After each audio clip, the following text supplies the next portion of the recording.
All right, we gave you a few. I gave you 5 things that I would never buy again that you shouldn't buy. I got some caveats for you. The point and shoot cameras. If you do take a lot of pictures and you do zoom in, you will need that point and shoot camera. If you already have one, great. Before you go out and buy one though, look back and think, how many times did I need the camera and need to zoom in?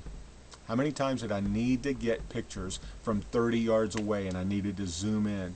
Obviously, if you do that a lot, you'll want a point and shoot camera. However, if you only take a couple of snapshots and you need that camera close at hand, your smartphone's going to do great. Plus, you can do a lot of really cool things with the pictures that you take on the smartphone, and you can easily share them. You can easily put them on Facebook. You can, jazz them up with Instagram, and that's what I use. I don't carry a point and shoot camera. Me, with all of the cameras that I have, I don't carry a point and shoot. I just use my phone.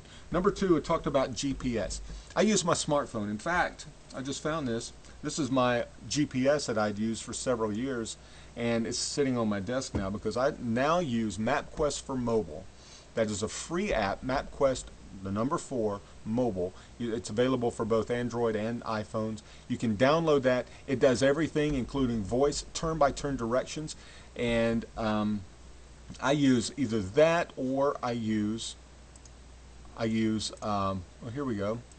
Either that or Google Maps. And I love Google Maps because you can set it up to where you can actually search for a place, get directions on your computer, and then transfer it over to your Google account.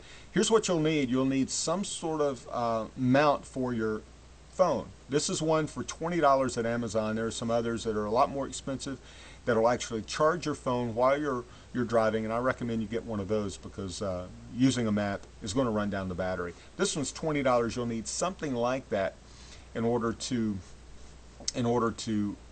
drive hands-free. Let me show you the next one. All right, this is where we're talking about satellite radio. If I paid $15 for satellite radio per month.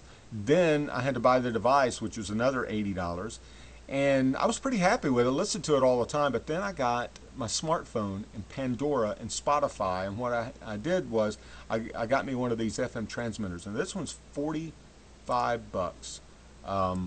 This one though is $13. And there are all kinds of FM transmitters. One thing about the FM transmitters, if you're going to use them instead of a satellite radio, you do have to be in an area where you have an empty spot on the dial, on the FM dial. One where there's not a radio station to the left, one station, one frequency to the left or one to the right. You need a completely clear signal in order to get the best sound where you won't have any noise coming in.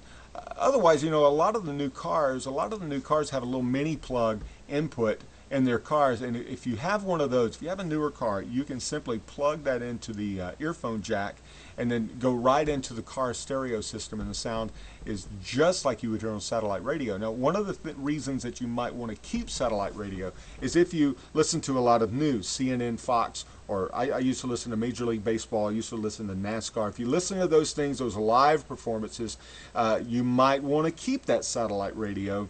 I didn't listen to those enough to justify the $15 a month that I had to pay for XM or Sirius Radio. When I went to just music, though, I was able to, listen, make the stations everything that I would be able to do on satellite radio. I will say, though, if you do listen to a lot of CNN or Fox or Major League Baseball, you can go in. There are downloadable apps. Most of these organizations and these stations have their own apps. You can, you might have to pay a little bit for them, but if you listen to them all the time, it might make a lot more sense than getting an XM or satellite radio and the $15 a month. But the apps, most of the time, are free. Most of the time, you can listen for free, and so that's what I use. I don't use my satellite radio any longer. The PSP Nintendo games. My son had a Nintendo and loved it, but he would go out and spend $25, $30, or $45 on those games. He'd play the games for about a week, and then I'd find the games somewhere, under the couch or something like that. He didn't play with them enough to justify all that money. Now, he got an iPod Touch, and he got a smartphone, and so he downloads these games for $1 or maybe for $3. and he's able to play there. And the graphics, folks, the graphics are just incredible, and I showed you those in the story. That's a game that is for the iPad and the iPhone, and the graphics are great. Downside, if you do like to use those buttons, those little thumb buttons to direct things, then you know the iPhone and the iPod and the Droid, they don't have those. Obviously you have to swipe. So if you really have to have that and you really want to spend that money, then go ahead, but at least look at the games that are on there before you go out and spend all that cash on a Nintendo. And then finally, the cookbooks and the DIY books. I don't know why you would buy these anymore. If you go into a home improvement store and you want to get ideas for a deck and how to build a deck, well, go online before you do that, because Pinterest, if you just type in patios or decks in Pinterest, which I have in the last few weeks, you get all kinds of pictures and directions on how to build these things, and it doesn't cost you anything. Furthermore, if you use cookbooks, go into Pinterest or some of these other cookbooks online.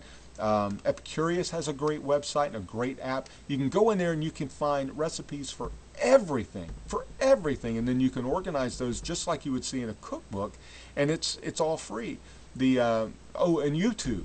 Before you do anything, search on YouTube.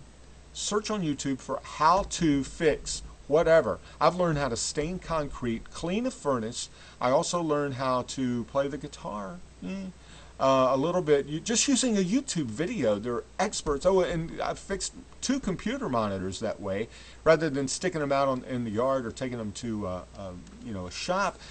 I simply went to YouTube. I typed in the type of computer monitor that I had, the model number, just put that in YouTube. Somebody had the same problem with their computer monitors that I had. They showed how to fix it. Instead of tossing this thing, which I probably would have done rather than fixing it or having someone fix it, I went and bought some little capacitors, plugged those in about 20 minutes I had a brand new monitor and saved all that money. Go to YouTube, type in whatever, how to build something or how to fix something. You can find that on YouTube. Not only it's better than even reading about them. You're seeing video from someone who knows what they're doing and how to fix it. So try those things. Might save a lot of money if you use those. I know I have. I don't buy cookbooks. I only use DIY stuff, and I don't buy PSP games anymore. I don't pay those satellite radio things. I don't buy a new point-and-shoot camera. That may change, but I don't have one right now. And I certainly will never buy another GPS. Anybody need one? I've got one. Never buy another GPS, because I can do most of all of these things with my smartphone. So what do you think? Let me know in the comments here on our Facebook page. Are there some of these things that you just would not give up? And tell me why. Or tell me some other things that have replaced some gadgets that you've been using. Let me know what you think. And let's have a conversation about this, because I would love to hear your opinions on some of the gadgets that you would be fine to just give up and never buy again. So let me know in the comments. Let me know what you think. And we'll have this little conversation. Bye, everybody.